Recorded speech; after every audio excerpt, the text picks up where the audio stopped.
Hey, this is Daniel bringing you another cube draft. Just dumped into an 8-4 and just fired. So let's have a look at this pack. Some notable cards here.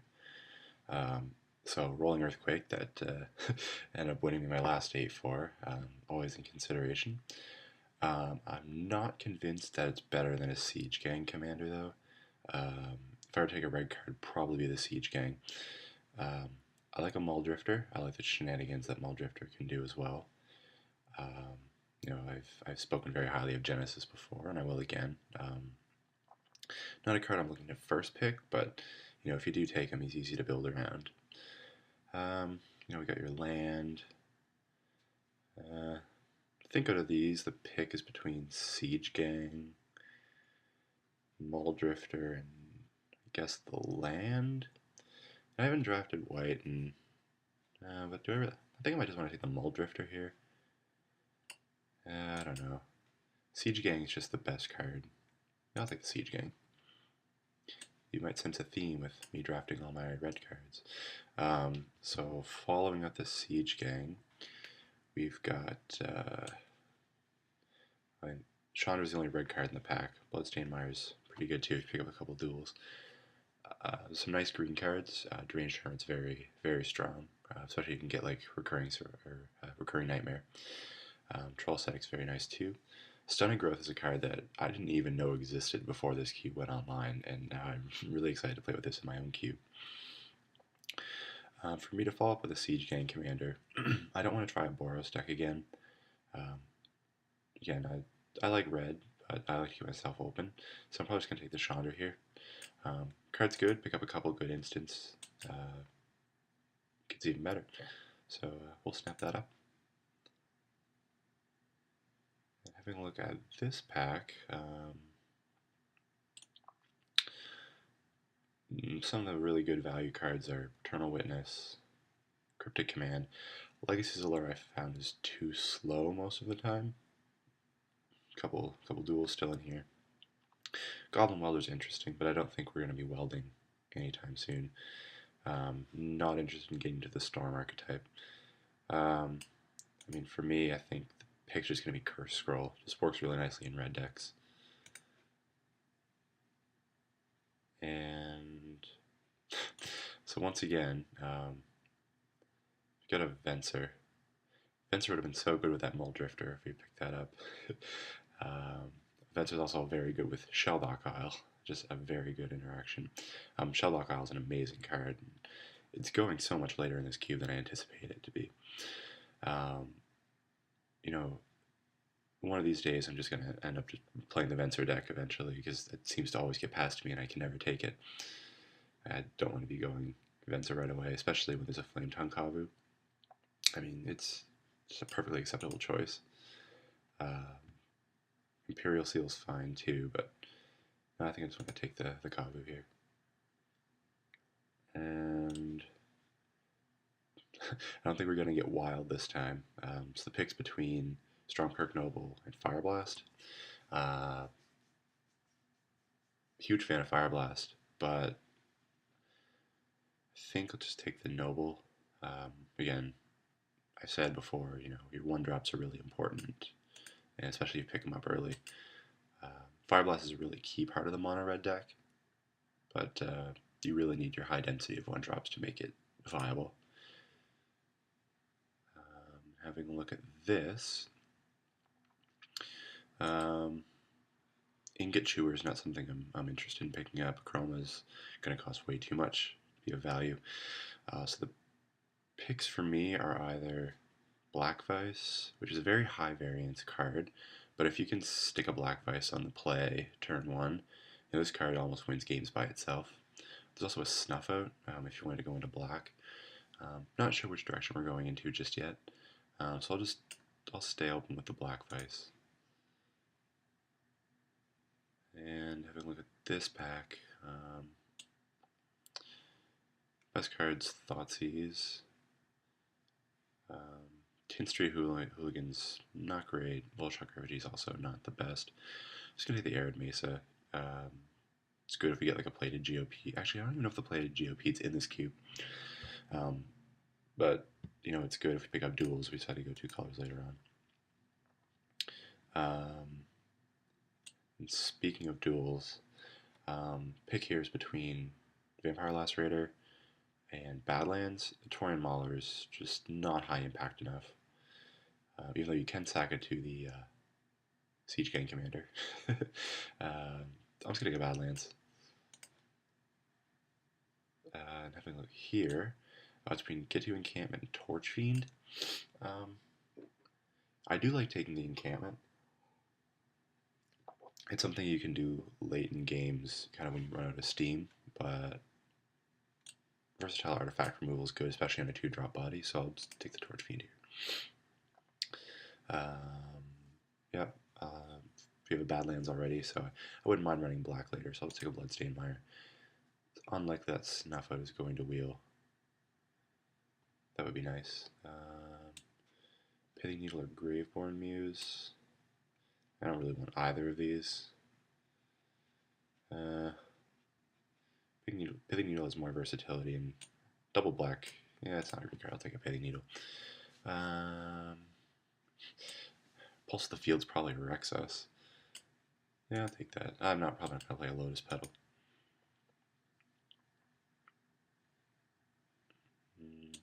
Probably not going to play the Pithing Needle either.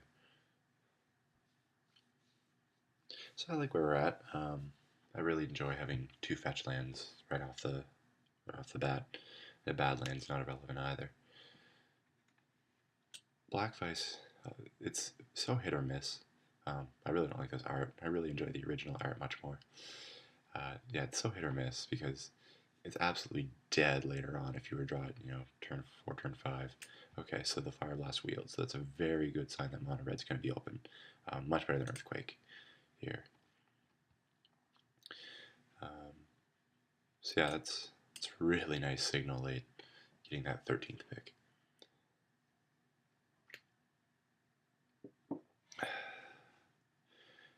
to Kossor here. I'm still, so going into the next couple packs, I'm looking to pick up our early drops, 1 and 2 drops very highly. Also like to pick up cards like Pillage, Molten Rain. So Ingot Chewer or Stupor. I don't think we're going to be stupering. I'll just take the Ingot Chewer. And Refugee. So that's, if in a pinch, if we need to play it, we will. Pretty notable that we end up getting 14th and 15th pick red cards. I guess you could board this in against Wildfire decks or whatnot, which we were yesterday, and it was very enjoyable. This pack was alright. Cut the Ingot Chewer. Maybe I'll leave it. I don't know. I'm very unlikely to be playing Ingot Chewer. Because when you're playing this deck, you don't want that many creatures that are top of your curve. We already have a Siege Gang Commander, and it's probably as high as I'm going to go. I mean, I might play an Inferno Titan if it came. Alright, so looking at this pack, best cards here,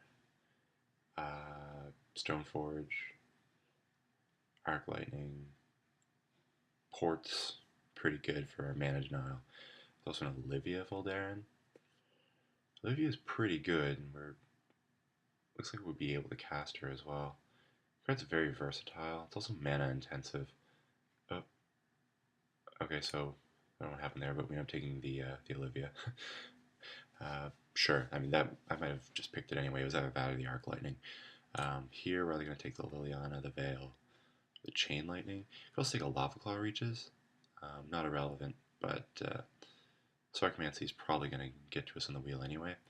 So probably between the Reaches and the Chain Lightning actually. And I like Chain Lightning. Your cheap burn spells are really what make this deck tick. And here it's between Goblin Ruin Blaster, Disfigure, Thunderblast.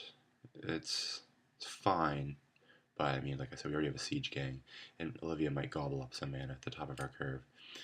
Disfigure's fine, but I'd rather have burn spells for 1 mana. I'm just gonna take a Ruin Blaster.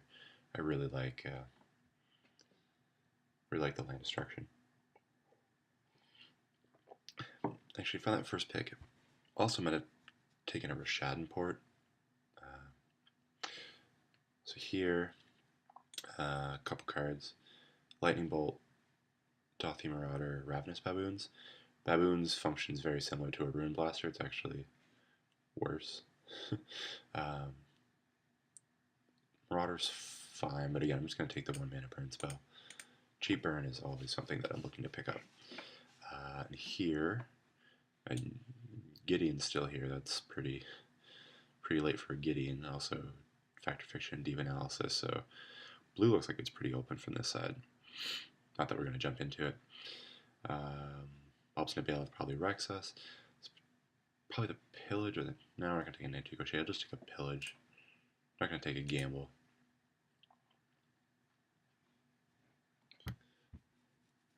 Still looking to pick up more 1 and 2 drops. Still just have the Noble and the Torch Fiend. Something like a Hellspark Elemental, Keldon Marauders, Stormblood Berserkers, kind of in the ballpark of what we're looking for. Haven't really seen anything like that. And here, so the most high impact card is a Johnny Vengeance, without a doubt. This card's fantastic. There's also a Dragon Skull Summit. The only black card we have right now is Olivia Voldaran. And a Johnny Vengeance a better card than Olivia. And we have 2 fetch lands. Yeah, I'll just take the Vengeance here. And here, just take an Arc Trail. Hopefully we don't get blown up with the Living Death like we did before. And I'm not gonna play a Slag Storm. Just take an Arc Trail. So we get a Saw Burning and a Wildfire. That's interesting. So for us, it's a pretty late Maze of Ith, but we can deal with that. 2 black cards. Probably take the Necrotal over the Diabolic Servitude, but it's whether we want to take a fire. Fire is not irrelevant. It's either a fire or a Necrotal. Yeah, I'll take a fire. We're more likely to play that. So the Rashad Port Wheel, and that's what we're going to be taking. It's either that or the Rager, and certainly much rather have the Mana Denial.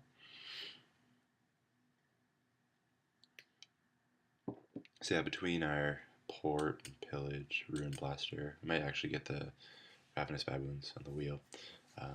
Here, the Reaches and the Sarcomancy. I'll take a Reaches. Sarcomancy's fine. I do like my black 1-drops. But in this deck, we're mostly red anyway. So it's going to be hard to hit black turn 1. So we'll just take a Reaches. Here, don't want to play a Precursor. Just take a Disfigure. I'm probably not end up playing it. Probably not going to play this Pithing Needle either. So I can play the Ingot Chewer. Color Sort for a second, have a look. Yeah, we're pretty deep in red. So, oh geez. So, I don't know if I'm just drafting people who don't know what they're doing. Why is Upheaval still in this pack and Face Fetters? I mean, I could take a sideboard card, but I am not in the mood for getting... Well, Face Fetters probably worse against us. I'm not going to let someone get an Upheaval. That's just filthy. Time I don't draft blue, the Upheaval goes 11th. Take a gamble. Or 12th, rather. Shining Shoal could be annoying. And Slag Storm, which probably not boarding in. It's alright, we have 17 cards, not counting our lands, so we're not in too bad a shape. Again, if I would be very pleased just picking up 1 and 2 drops this pack. I'd value them over just about anything else. Except a Sulfuric Vortex. Hands down, you know, I'm drafting the red deck. This is the card I'm looking to pick up, and here it is. Sort of Body and Mind. I've already had it in 2 other drafts since it's come on since Wednesday. You know, it's still a great card. Bloodbraid is also in here with a Taiga. We'll see. I don't anticipate the Bloodbraid wheeling at all. Neither the Curd Ape. Yeah, what am I doing? I'm just taking Vortex. No point in dilly-dallying. Here, it's only 2 cards I'd be looking at. Figure of Destiny and Hell's Thunder. Again, really want our 1-drops, so I'm just going to snag the Figure of Destiny. If we end up playing white, that might make it a little better than if we were playing black, but I doubt we're going to be playing much black anyway. Okay, so here's where we need to make a bit of a decision. If we are thinking about splashing this at Johnny, the Sacred Foundry is going to be a really nice pickup. But the Ankh of Mishra is just a better card.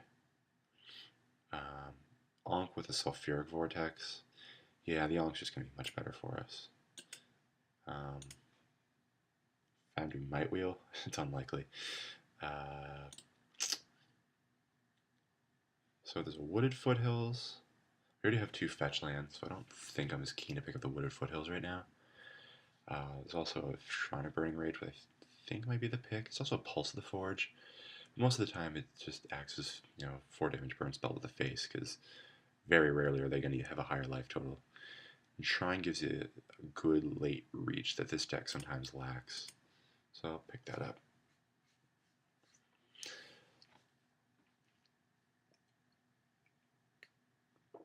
Yeah, I like where we're at. I'm probably just going to cut this Refugee. Yeah, I like where we're at. Probably might also cut this Olivia, depending on, in case we get a sweet black card later on. This is not a sweet black card. So it's between Aftershock and Rorix. Don't think we're going to be playing a Rorix. It's a nice finisher, but I think we're probably going to need the Aftershock a bit more. Again, more land destruction, can deal with some troublesome creatures. You can also fork it with a Chandra, which is not irrelevant. And here, it's a Banefire. There's also a Keldon Champion. We're a little heavy on our 4-drops. Rune Blaster technically counts as a 4-drop as well, but this is, I would argue, other than Koth, the highest impact 4-drop red card. The fact that it deals 3 automatically and then 3 on the haste, this card's just fantastic. And here, I'm going to play a Trenches, either a Mutavault. I'm not going to play a Yokel-Hops. I was thinking it'd be like one strategy in this cube is actually that you could draft the all Planeswalkers, obliterate Yokel-Hops deck, and just take them from there. Because we have so many 4-drops, I don't think we're going to be taking a Skizzik. Mutavault's probably just going to be better for what we're trying to do. And here, just take a Ball Lightning. Adds a lot of reach to the deck. With this pack, I'm not going to be playing a Kurdabe. Followed's good against us. I'm not going to be playing Empty the Warrens either. Double Black's not going to happen. At this point, we're just going to be taking a card that's best against us, and that'd be the Followed. I mean, who knows? We might board it in if there's randomly a deck out there that's more aggressive than we are. So we have 6 land. It takes us to 23 cards. So we could play this as it is. I'd like to cut the Olivia. Wouldn't mind cutting the Fire either. It's kind of the worst of our burn spells. Yeah, this deck looks pretty sweet.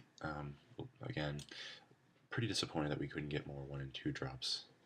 We're kind of just doing nothing the first couple turns, but once we can get up to 4 mana, I think the game's could be in our favor.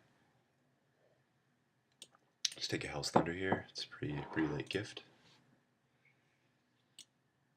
Another nice Ball Lightning-esque card. I'm actually shocked at the amount of 1 and 2 drops that I didn't see, so maybe someone is in the red deck as well. But we have a very high density of great red cards, so I'm not really sure.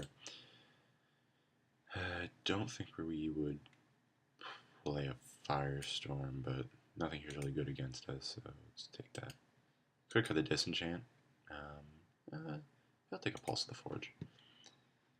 Probably not end up playing it. It's a fine card for dealing that last couple points of damage. And if there's a deck out there that has the Pulse of the Fields. Actually, did I cut the Pulse of the Fields? I don't remember. Or maybe some random life gain deck. I'll take a Rorix. Probably not end up playing it. Nice card, 6 damage, kind of come out of nowhere. So Braids should not be going 14th. The card's absolutely absurd if you build around it correctly. And Glorious Yantha. See, that's the thing is, I guess I'm used to cubing with a lot of people who have cubed a fair amount. So sometimes when you get online, I guess everyone likes to draft what they're comfortable with. And often, you know, if people just don't like a certain archetype, you'll see those cards go really late.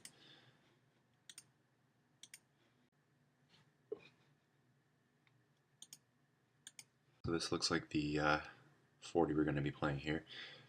You know, it's notable that we do have a pretty low creature count. 9 creatures isn't nearly what I'd like to have. But we do have a fair amount of burn.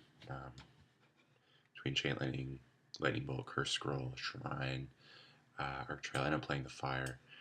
So you got our Vortex and Fire Blast. Keldon Champion doubles his burn.